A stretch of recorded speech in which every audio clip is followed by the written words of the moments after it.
춘영아, 춘영아, 일어나거라. 왜 누워만 있느냐? 죽은 여인의 입안은 피로 가득했고 혀는 잘려 있었습니다. 마을에서 가장 착하다 칭송받던 서자 인우 도령이 순식간에 살인마가 되어 관아로 끌려갔습니다. 하지만 이 비극 뒤에는 양반가의 추악한 성욕과 뒤틀린 권력이 숨어 있었습니다. 혀를 깨물고 죽음을 택한 여종, 그리고 그녀의 비녀에 새겨진 충격적인 비밀. 오늘 그 추악한 진실의 문을 열어봅니다.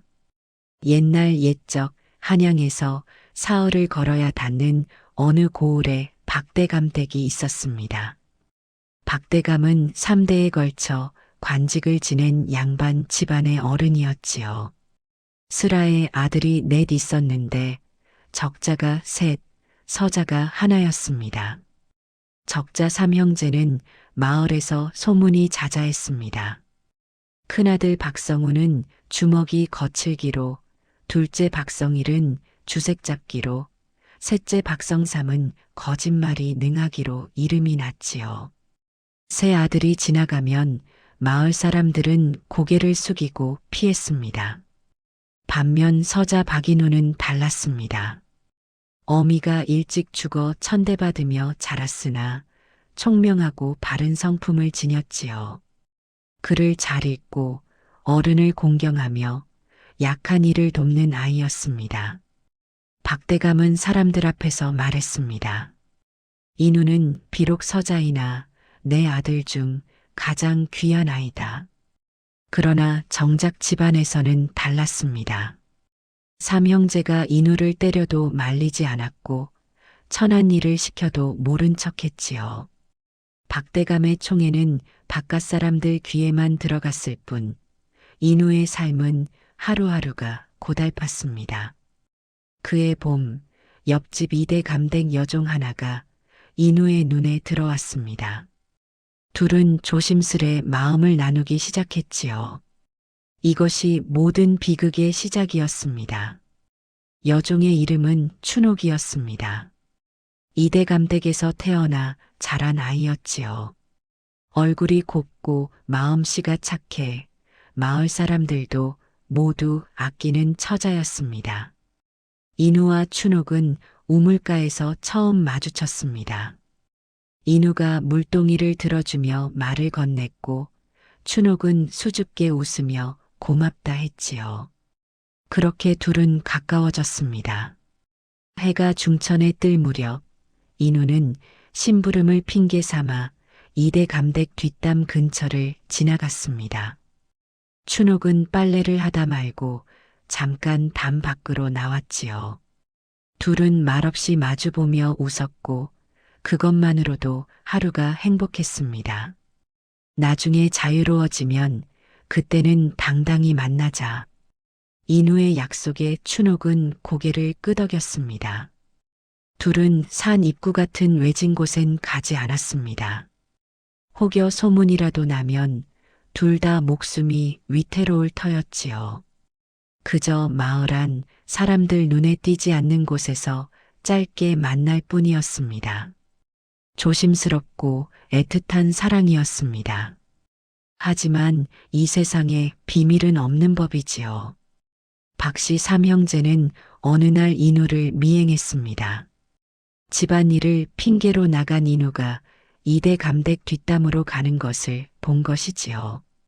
그들은 몰래 숨어서 지켜보았고 춘옥이 담 밖으로 나와 인우와 이야기하는 모습을 목격했습니다.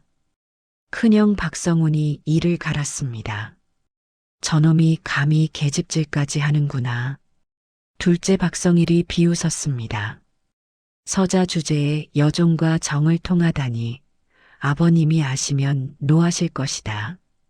셋째 박성삼이 음흉하게 웃으며 말했습니다. 형님들, 이참에 저놈을 아예 없애버리는 게 어떻겠습니까? 아버님 총에도 거슬리고 저놈이 있으면 우리 재산이 줄어들지 않겠습니까? 삼형제는 머리를 맞대고 계략을 짰습니다. 인우를 직접 해치면 의심을 받을 터 차라리 춘옥을 이용하기로 했지요. 춘옥을 범하고 죽인 뒤 그 죄를 인우에게 뒤집어 씌우면 인우는 관아에 끌려가 목숨을 잃을 것이었습니다. 계획은 치밀했습니다. 셋째 박성삼이 춘옥에게 쪽지를 전했습니다. 인우의 글씨를 흉내내어 오늘 미시 오후 2시에 산 입구에서 만나자고 적은 것이었지요. 춘옥은 의심 없이 그 약속을 믿었습니다. 미시가 되자 춘옥은 산 입구로 향했습니다. 인우가 먼저 와 있으리라 생각했지요. 그러나 산 입구에 도착했을 때 그곳엔 박씨 삼형제가 기다리고 있었습니다. 춘옥의 얼굴이 하얗게 질렸습니다. 도련님들, 어인 일이십니까? 박성훈이 비웃으며 다가왔습니다. 인우를 기다리느냐? 그놈은 오지 않는다. 춘옥은 그제야 깨달았습니다. 자신이 속았다는 것을, 이곳이 덫이었다는 것을 말이지요. 뒤돌아 도망치려 했으나 이미 늦었습니다. 셋이 둘러싸고 있었지요. 춘옥은 필사적으로 저항했습니다. 발버둥 치고 소리 지르며 몸부림쳤습니다. 하지만 힘으로는 당해낼 재간이 없었지요. 그때 춘옥은 마지막 선택을 했습니다. 차라리 죽음을 택하기로 한 것입니다. 더럽혀지느니 깨끗이 죽겠다고 그렇게 마음먹었지요. 춘옥은 있는 힘껏 자신의 혀를 깨물었습니다. 입안 가득 피가 고였고 그 피는 입 밖으로 흘러내렸습니다. 춘옥은 그대로 쓰러졌고 얼마 지나지 않아 숨이 끊어졌습니다. 삼형제는 당황했습니다. 범하려던 것이 살인이 되어버린 것이지요. 산 입구는 적막했고 춘옥의 시신만이 차갑게 누워 있었습니다. 박성훈이 급히 말했습니다. 시신을 그대로 두고 가자. 이곳은 산짐승이 많으니 곧 흔적이 사라질 것이다. 박성일이 고개를 끄덕였습니다. 그리고 인우에게 죄를 뒤집어 씌우자. 어차피 그놈과 이 계집이 정을 통한 건 사실 아니냐? 박성삼이 음흉하게 웃었습니다. 좋습니다. 우리 셋이 입을 맞추면 됩니다. 인우가 춘옥을 산 입구로 불러내어 범하려다 저항하자 죽였다고 말하면 그만이지요. 삼형제는 서둘러 산을 내려왔습니다. 집으로 돌아온 그들은 곧바로 박대감을 찾아갔습니다. 방문을 닫고 한참을 이야기했지요. 무슨 말을 나눴는지는 아무도 몰랐으나 박대감의 얼굴이 굳어지는 것을 하인들이 보았습니다. 그날 밤 박대감은 관아의 사또를 찾아갔습니다. 이튿날 새벽 관아의 포졸들이 박대감 댁으로 들이닥쳤습니다. 박인우를 잡아라. 인우는 아무것도 모른 채 잠에서 깨어 포승줄에 묶였습니다. 무슨 일인지도 모른 채 질질 끌려갔지요. 마을 사람들이 웅성거렸습니다. 아, 글쎄, 인우 도령이 춘옥을 죽였다는군. 뭐시? 그럴 리가 없는데? 그 착한 인우 도련님이 박씨 집안 도련님 셋이 다 보았다는데 거짓말이겠느냐? 소문은 삽시간에 퍼졌고 진실은 어둠 속에 묻혔습니다. 관아의 문이 열리고 인우가 끌려 들어갔습니다. 사또가 위에서 내려다보며 물었습니다. 내가 이대 감댁 여종 춘옥을 죽였느냐? 인우는 황망히 고개를 저었습니다. 아니옵니다. 저는 춘옥을 사랑했습니다. 어찌 사랑하는 여인을 해칠 수 있단 말입니까? 억울하옵니다. 사또가 냉정하게 말했습니다. 박씨 집안 도련님 셋이 모두 내가 춘옥을 산 입구로 불러내는 것을 보았다 하더라. 그뿐이냐? 내가 평소 춘옥과 몰래 정을 통한 것도 마을 사람들이 다 아는 일이다. 그것은 사실이나 저는 춘옥을 죽이지 않았습니다. 증거가 있느냐? 인우는 말문이 막혔습니다.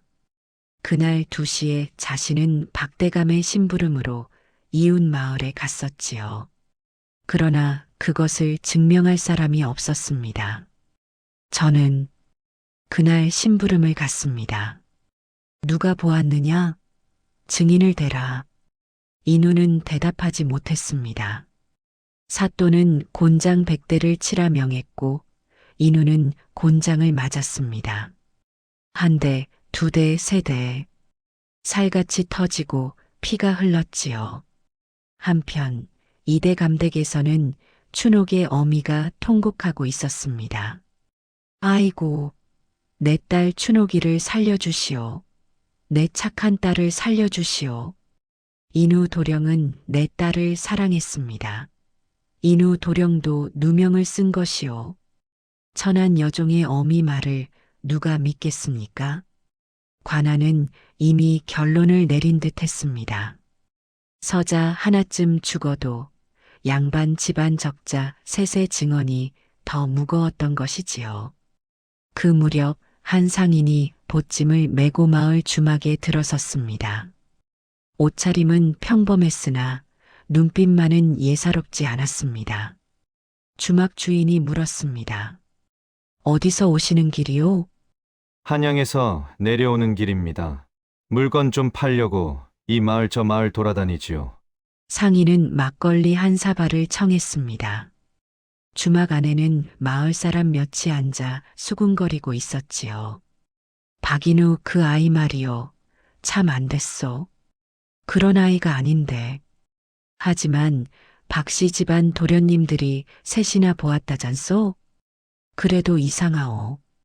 인우는 평소 춘옥을 아꼈소. 죽일 리가 없소. 상인은 귀를 기울였습니다. 주막 주인이 상인에게 말했습니다. 나그네는 모르실 테지만 이 마을에 큰일이 났습니다. 서자 하나가 여종을 죽였다고 관아에 끌려갔지요. 상인이 막걸리를 한 모금 마시며 물었습니다. 산 입구에서 죽였다고 했소? 예, 낮 2시에 그곳에서 만났다더군요. 상인이 고개를 가웃거렸습니다. 산 입구라. 여기서 얼마나 멉니까? 2시지는 걸리지요. 상인은 잠시 생각에 잠겼습니다. 그리고는 아무 말 없이 막걸리를 다 마셨습니다. 그는 서강우였습니다. 비밀어사 서강우는 이미 무언가 이상함을 느끼고 있었습니다.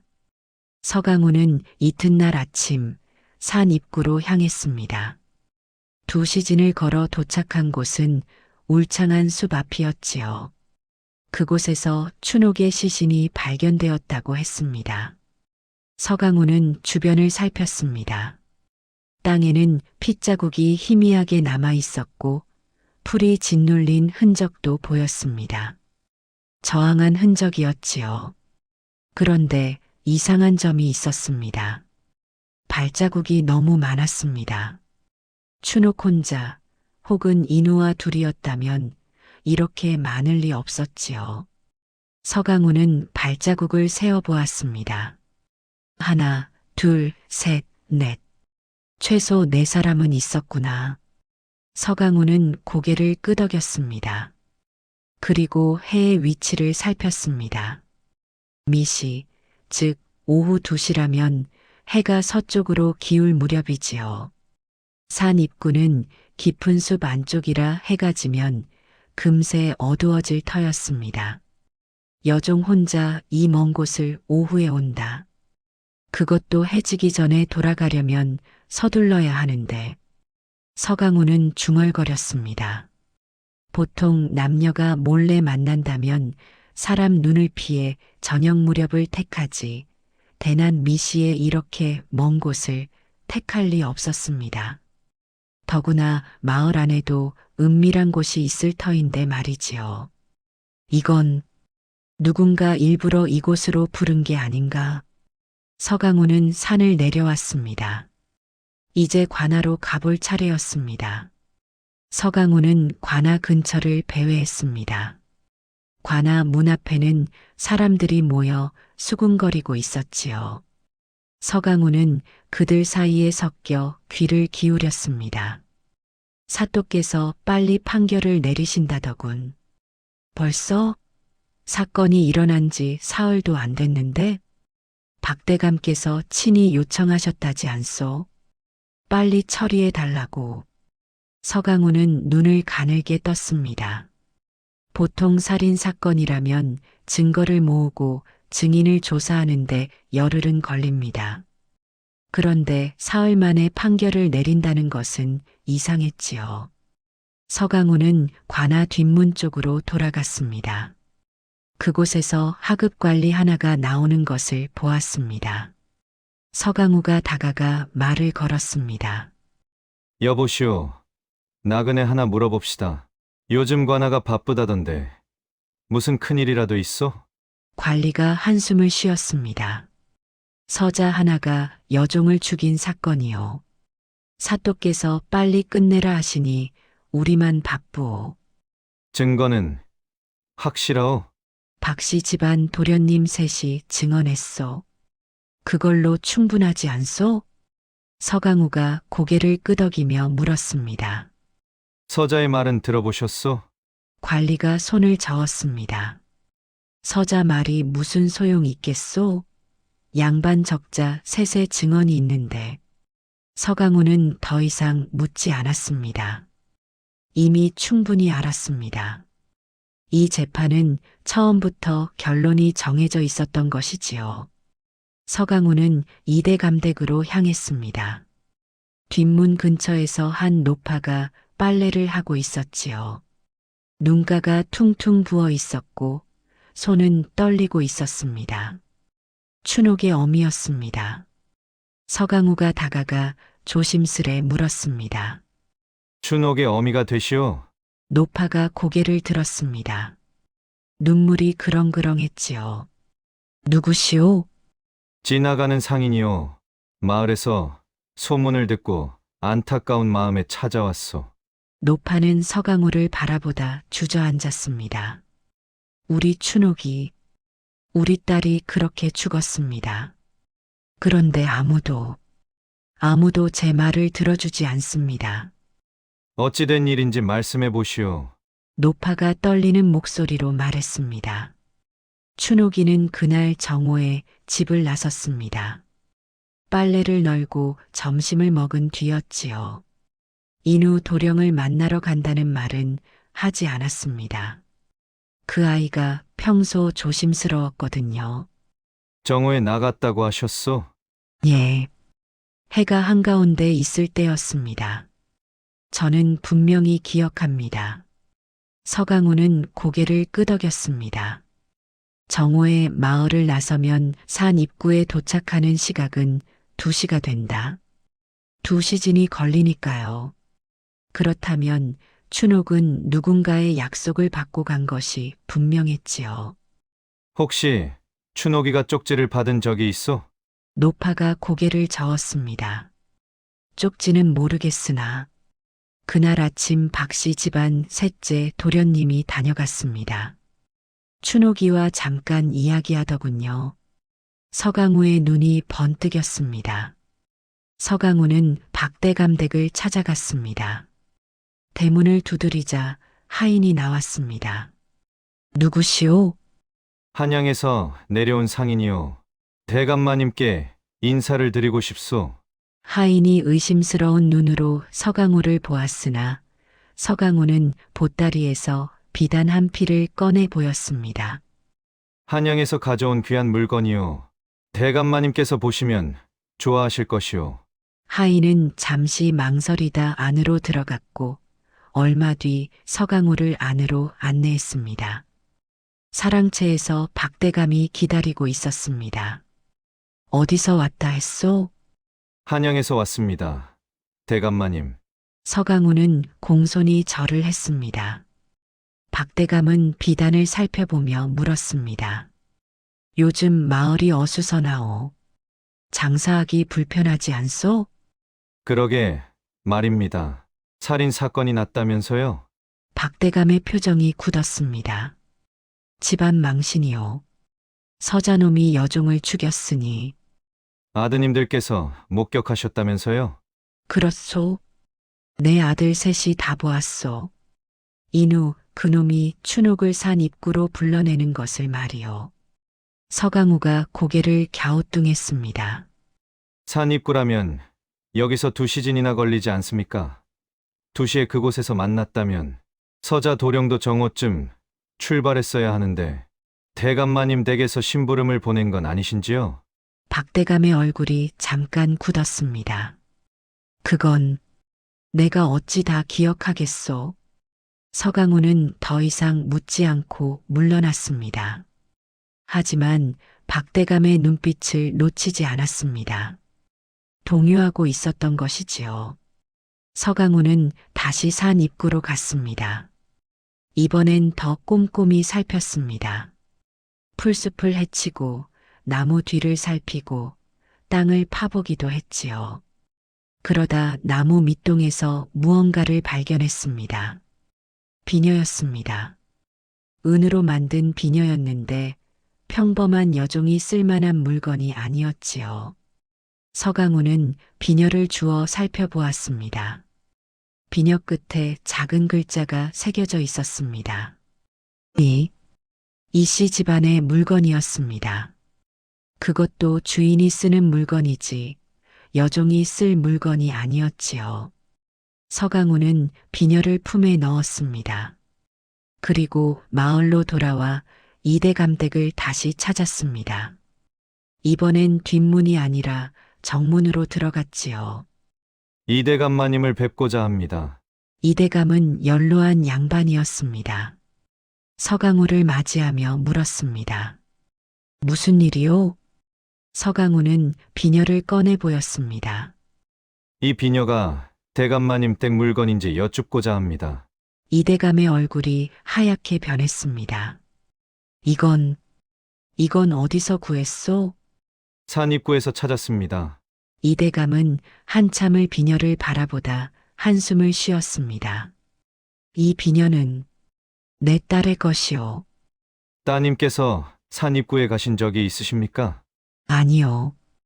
내 딸은 이미 10년 전에 죽었소. 서강우는 고개를 끄덕였습니다. 그렇다면 춘옥이가 이 비녀를 가지고 있었을까요? 이대감은 입술을 떨었습니다.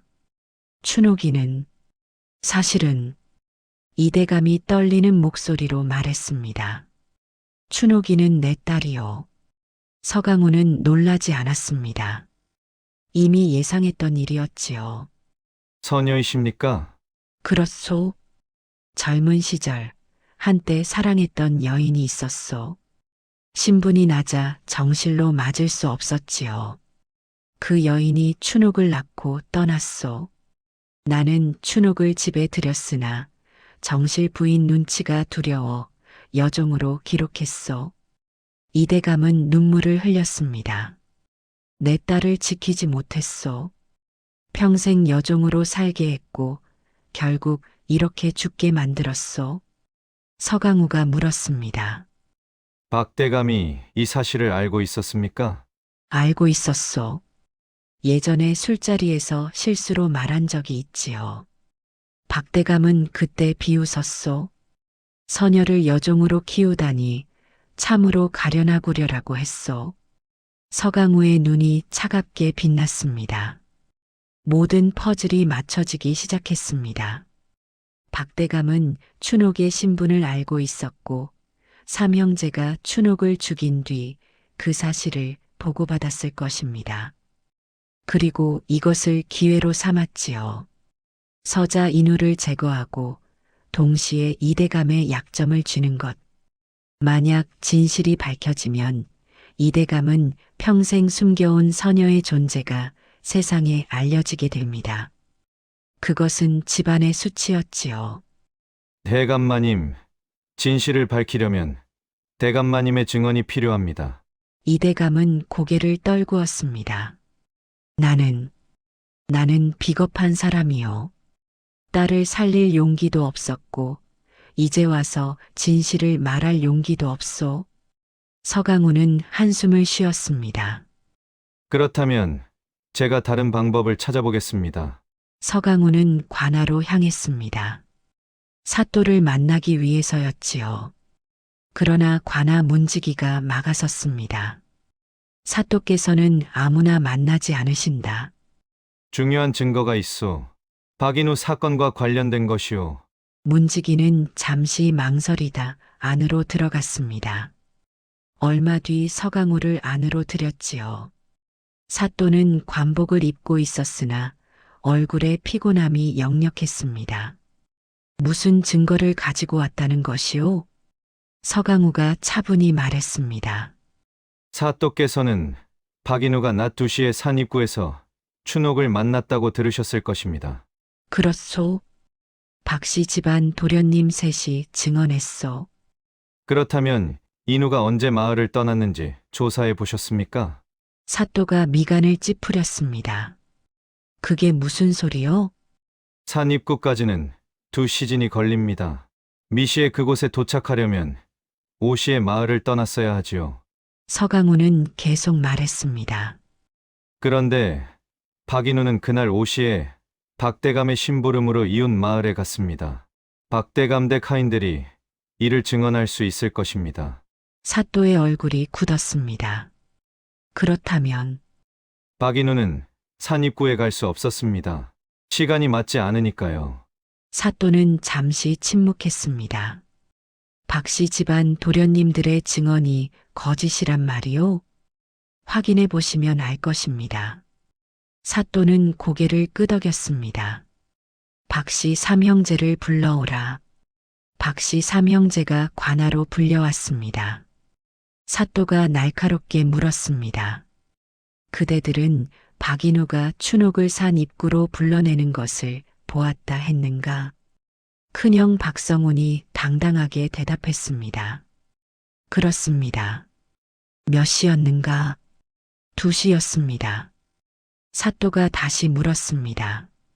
그렇다면 인우가 마을을 떠나는 것도 보았겠구나? 박성훈이 잠시 머뭇거렸습니다. 그건 저희는 산 입구에서 보았을 뿐입니다.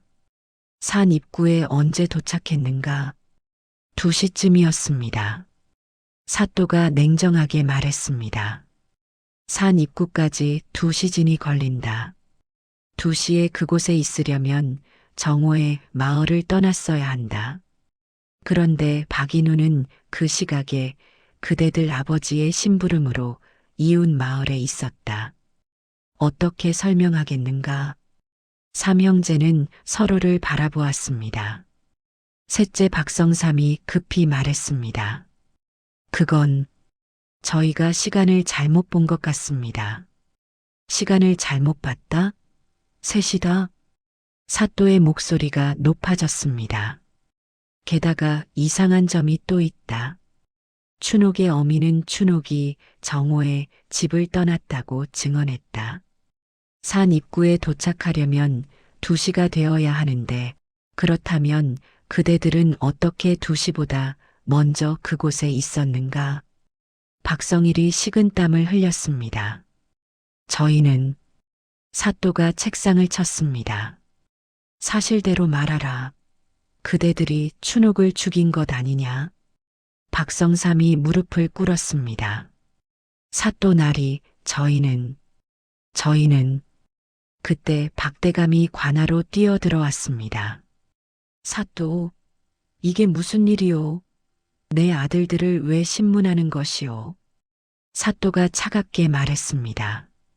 박대감 증거가 나왔소. 그대 아들들의 증언에 모순이 있소. 박대감은 당황했으나 곧 목소리를 높였습니다. 모순? 내 아들 셋이 한 목소리로 증언했는데 무슨 모순이요? 서강우가 나섰습니다. 시간이 맞지 않습니다. 대감마님. 이인우는 그 시각에 대감마님의 심부름으로 다른 곳에 있었습니다. 박대감의 얼굴이 하얗게 질렸습니다. 그건 사또가 말했습니다. 박대감, 그대도 알고 있었소? 인우가 무고하다는 것을? 박대감은 말문이 막혔습니다. 그때 큰아들 박성훈이 소리쳤습니다. 아버지, 어차피 틀렸습니다. 사실대로 말씀하십시오. 박대감이 주저앉았습니다. 사또가 엄하게 명했습니다. 사실을 말하라. 박성훈이 떨리는 목소리로 말했습니다. 저희가 춘옥을 산 입구로 불러냈습니다. 인우의 글씨를 흉내내어 쪽지를 보냈지요. 춘옥을 범하려 했으나 그 계집이 혀를 깨물어 죽었습니다. 관아 안이 술렁였습니다. 박성훈이 계속 말했습니다. 저희는 두려웠습니다. 그래서 아버지께 고했고 아버지께서는 인우에게 죄를 뒤집어 씌우라 하셨습니다. 사또가 박대감을 노려보았습니다. 박대감, 그대는 아들들의 범행을 알고도 무고한 서자에게 죄를 씌웠단 말이오? 박대감은 고개를 숙인 채 아무 말도 하지 못했습니다. 서강우가 조용히 말했습니다. 그뿐만이 아닙니다. 춘옥은 이대감의 서녀였습니다. 박대감은 이 사실을 알고 있었고 이를 이용해 이대감을 협박했지요. 진실을 말하지 못하게 막은 것입니다. 사또의 얼굴이 창백해졌습니다. 서강우가 사또를 바라보며 말했습니다. 사또께서는 이 사건을 빨리 끝내려 하셨습니다. 사건이 일어난 지 사흘 만에 판결을 내리려 하셨지요. 이는 보통의 절차가 아닙니다. 사또가 당황하며 말했습니다. 그건 증거가 명확했기 때문이요. 아니면 박대감에게서 무언가를 받으신 것은 아닙니까? 관아가 숨죽였습니다. 서강우가 품에서 장부 하나를 꺼냈습니다. 박대감 댁 뒤뜰을 지나다 떨어진 것을 주었습니다. 사또께 보낸 뇌물 목록이 적혀 있더군요. 은자 100냥, 그리고 비단 10필. 사또의 얼굴이 흑빛이 되었습니다. 그건 거짓이요. 그렇다면 사또 댁을 수색해보면 알 수 있겠지요. 서강우는 차분하게 말을 이었습니다. 박대감은 사또께 뇌물을 주고 빠른 판결을 요청했습니다. 진실이 밝혀지기 전에 인우를 죽이려 한 것이지요. 그리고 사또께서는 그 뇌물을 받고 박씨 형제들의 거짓 증언만 믿으셨습니다. 관아 문 밖에서 사람들이 술렁거렸습니다. 소문은 이미 마을 전체로 퍼지고 있었지요. 사또는 무릎을 꿇었습니다. 잘못했습니다. 서강우가 말했습니다. 무고한 사람을 죽일 뻔했습니다. 이것이 바로 탐욕이 만든 죄입니다. 관아의 문이 열리고 인우가 나왔습니다. 온몸이 상처투성이었으나 눈빛만은 살아있었지요. 마을 사람들이 환호했습니다. 인우 도령이 무죄다. 박씨 집안이 거짓말을 한 것이었어. 인우는 서강우를 보았습니다. 은인께서는 누구십니까? 서강우는 웃으며 말했습니다. 그리고는 품에서 어사패를 꺼내 보였습니다. 비밀어사 서강우라 하오. 사람들이 놀라 무릎을 꿇었습니다. 서강우가 말했습니다. 박씨 삼형제는 살인죄로, 박대감은 증거인멸과 뇌물공여로, 사또는 뇌물수수와 재판방해로 처벌하라. 관아의 군졸들이 박대감과 삼형제를 묶었습니다. 박대감이 소리쳤습니다. 나는 3대 양반이다. 이럴 수 없다. 서강우가 차갑게 말했습니다. 양반이라 해서 죄가 사라지지 않소. 도리어 신분이 높을수록 죄는 더 무겁소. 한양으로 올라간 보고서는 빠르게 처리되었습니다. 왕께서 진노하셨고 엄벌을 내리라 명하셨지요. 박씨 삼형제는 차명에 처해졌습니다. 살인을 저지르고 무고한 사람에게 죄를 뒤집어 씌운 죄였지요. 박대감은 관직을 박탈당하고 귀양을 갔습니다. 평생 쌓아온 명예가 하루아침에 무너졌습니다. 사또 역시 파직되어 먼 섬으로 유배되었습니다. 마을 사람들은 통쾌했습니다. 하늘이 보고 계셨구나. 악한 자는 결국 벌을 받는구나. 인우는 자유의 몸이 되었습니다. 그러나 춘옥을 잃은 슬픔은 쉽게 가시지 않았지요. 춘옥의 무덤 앞에서 인우는 한참을 울었습니다. 이대감이 찾아왔습니다. 인후, 내가 용기가 있었다면 춘옥을 지킬 수 있었을 것이오. 용서하시오. 인우는 고개를 저었습니다. 대감마님도 피해자이십니다. 이 세상이 만든 비극이지요. 이대감은 춘옥의 무덤 앞에 비석을 세웠습니다. 이씨 춘옥, 이대감의 딸이라 새겨 넣었지요. 비록 늦었지만 춘옥에게 제 신분을 돌려준 것이었습니다. 서강호는 다시 길을 떠났습니다. 마을 사람들이 배웅 나왔지요. 인우가 깊이 절하며 말했습니다. 은혜는 평생 잊지 않겠습니다. 서강우가 웃으며 말했습니다. 내가 한 일은 진실을 밝힌 것뿐이오. 정의는 언제나 그곳에 있었소. 다만 누군가 찾아낼 때까지 기다리고 있었을 뿐이죠. 서강우는 보따리를 메고 마을을 떠났습니다. 하늘은 맑았고 바람은 선선했습니다. 세상엔 아직도 숨겨진 진실이 많았고 서강우는 그것을 찾아 나서야 했습니다. 옛말에 이런 말이 있습니다. 하늘의 그물은 넓고 성기지만 빠져나갈 수 없다. 아무리 교묘하게 죄를 숨겨도 결국 진실은 드러나게 되어 있습니다. 신분이 높다고, 권력이 있다고, 돈이 많다고 해서 죄를 면할 수 없습니다. 정의는 느리게 오지만 반드시 옵니다. 다음 영상을 빠르게 만나보시려면 구독과 좋아요를 눌러주세요. 그럼 더 재미있는 영상으로 찾아뵙겠습니다.